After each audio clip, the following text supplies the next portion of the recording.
high performance teams, a warm welcome and congratulations on taking your first step down the pathway of high performance team leadership.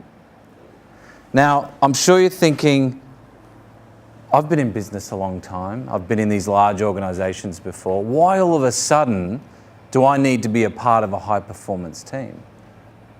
Well, we'll cover that. We'll also cover a pretty detailed definition of what a high performance team is.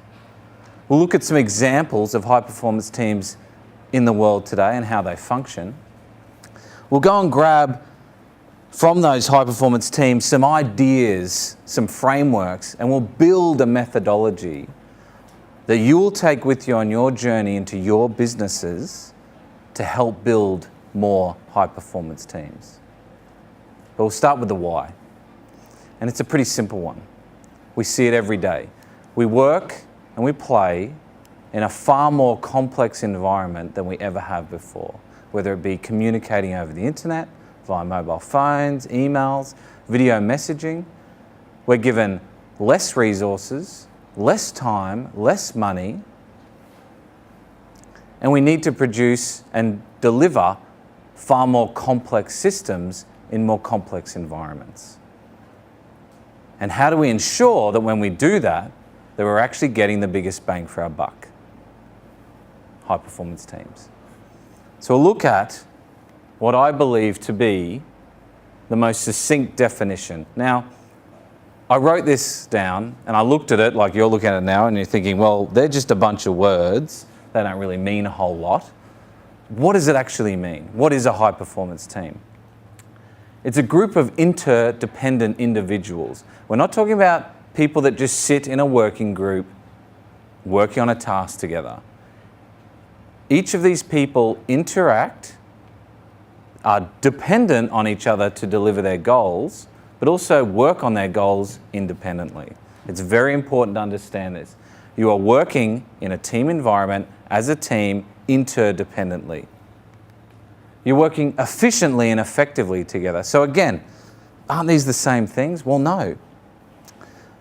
We're all pulling on the rope in different directions and we're doing it really efficiently. Maybe we're riding bikes, maybe we're driving cars. But that's not an effective way of pulling our business in one direction. When we're all standing, walking in the one direction together, we're being effective. But imagine if we're all riding bikes in the one direction. Now we're being efficient. So you need to be both efficient and effective to be in a high performance team.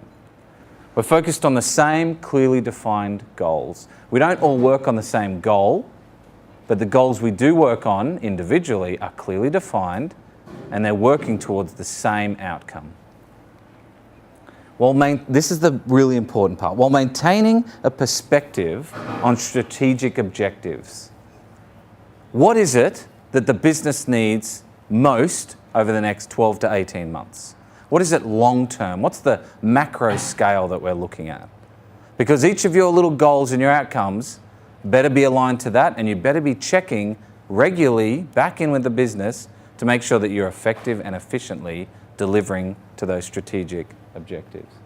And finally, the high performance team will consistently achieve amazing outcomes. Not just once, it's repeatable over and over and over again. Now, some examples of high performance teams. Elite military units. See, I'm not really high performance. I don't know how to spell units properly. Extreme explorers and mountaineers. So if you look at way back 100 years ago when we had Scott and Amundsen striving for the South Pole, polar opposites of delivery, preparation, performance measuring. One made it with 5 people and back again on the day that he planned to get back. The other one, everyone perished. Completely different methodologies. But today we'll be looking at a Formula One pit crew, the ultimate in high performance teams. So, how are they a good analogue for our high performance teams in business? Well, we have a whole lot of individuals here, all interdependently working on a goal, which is to get this car in and out of this pit lane in 7 seconds, on average. There's 20 people there in a space no bigger than this. Do they have extreme environments, complex operating requirements? Of course. Look at them. There's 3 people on each tyre. There's a guy who unscrews the tyre, another guy takes it off, another guy puts the new tyre on, and the same guy screws it back on again. 3 people on each tyre. There's someone at the front and the back both picking up the car, and there's someone that talks to the driver, and there's someone that actually controls whether the driver puts the car in first gear or not. Neutral, first gear. When he lifts up the lollipop, they're ready to go. This is the exemplar of the high-performance team. But how quickly, how high-performing can they be? Think about it. They come in, they take off 4 tyres, they lift the car up, they take off 4 tyres, they clean the visor, they communicate to the driver, they put the new tyres back on, they drop the car back down and he takes off. Everyone gets out of the way, of course, and then he takes off.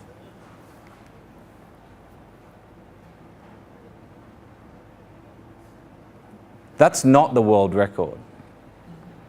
But the world record is 1.923 seconds to do all of that. This is a high-performance team. Well, what can we take from them that we can then deliver back into our business?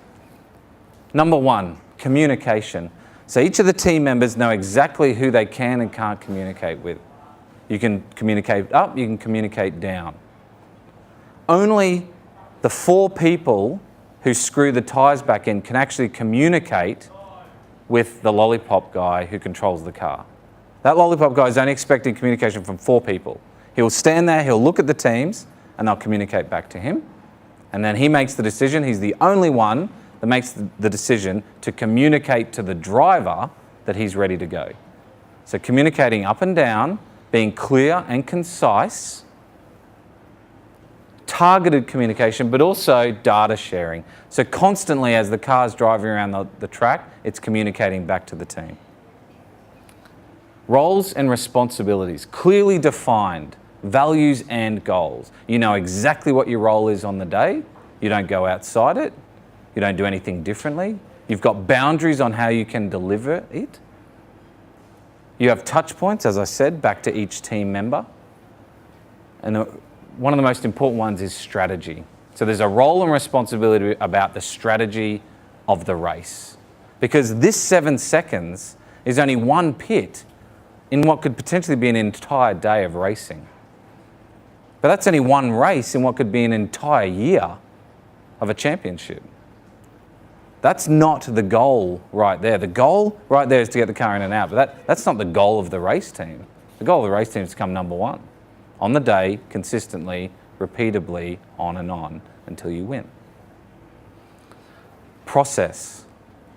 Again, you need process to be a high-performance team. You need measurable process that is repeatable, that you can play with, change things up, you can improve on it. Only by measuring it, only by defining it, then measuring it, can you improve upon it. Very important. If your business doesn't have well-defined process that you are doing that with, then you're not anywhere close to a high-performance team.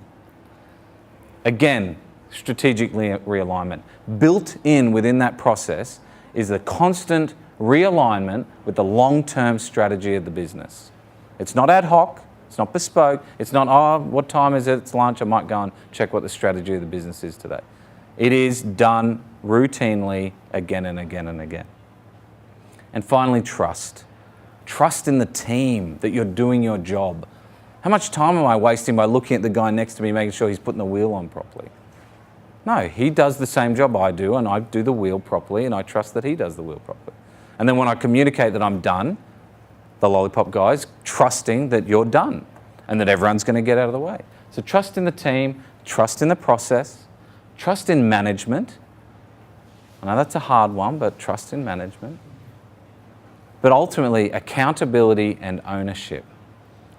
This isn't a nugatory nugget of information, people. So how do we align this back to business? Or our definition of high-performing teams? So we've got a group of interdependent individuals, of course. They're working efficiently and effectively together. This process ensures that. They're focused on the same clearly defined goals because it's built into their roles and responsibilities. They're maintaining perspective on strategic objectives, as we said. It's in the process, but it's also in the roles and responsibilities.